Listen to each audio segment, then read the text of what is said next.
Assalamu alaikum dear students. Good morning. Hope all of you are fine and doing well. Today we are going to learn about the message writing.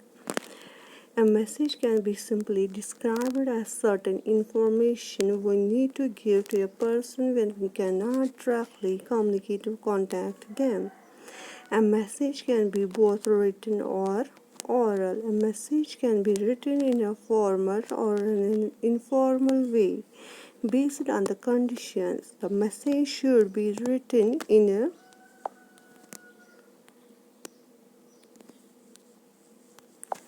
polite manner. The message should be written in a square or rectangular box and in a proper format. The word limit of the message should be less than around 50 to 70 words. In real life, such messages are written on small piece of paper called memo syllabus. In the examination, you will have to write a message in a box.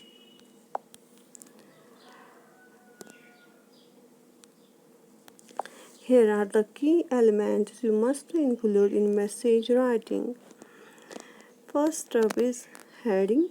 You should begin with writing the heading as message in the capital letters. It is supposed to be written in the center at the top.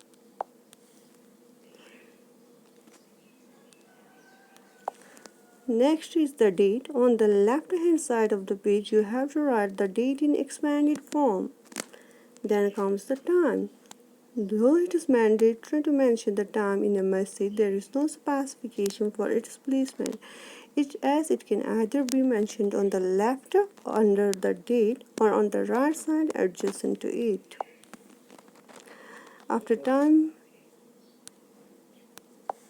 it is the body, it is the main passage wherein you need to mention all the essential information.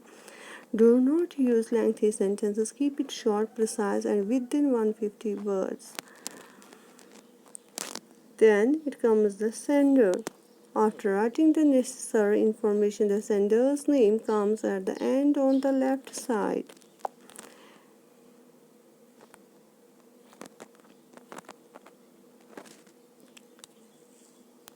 Here we have the message writing format. Here you have to write in the box. You see here it is written in a box, and in the center we have written heading as message in capital letters. Then on the left hand side we have write date, time, then leave a space there, then the name of the addressee. Addressee is the person whom we are referring, whom we are sending the message for, whom message is. Then it comes the main body. Then leave a blank. Blank means here you have to space, blank space. You have to leave the space here. Then the name of the addresser. Addresser is a person who is writing the message. Hope, dear students, you have learned about message writing. Here we have steps: heading, date, time, body, sender. Okay, dear students, thank you all for watching this video.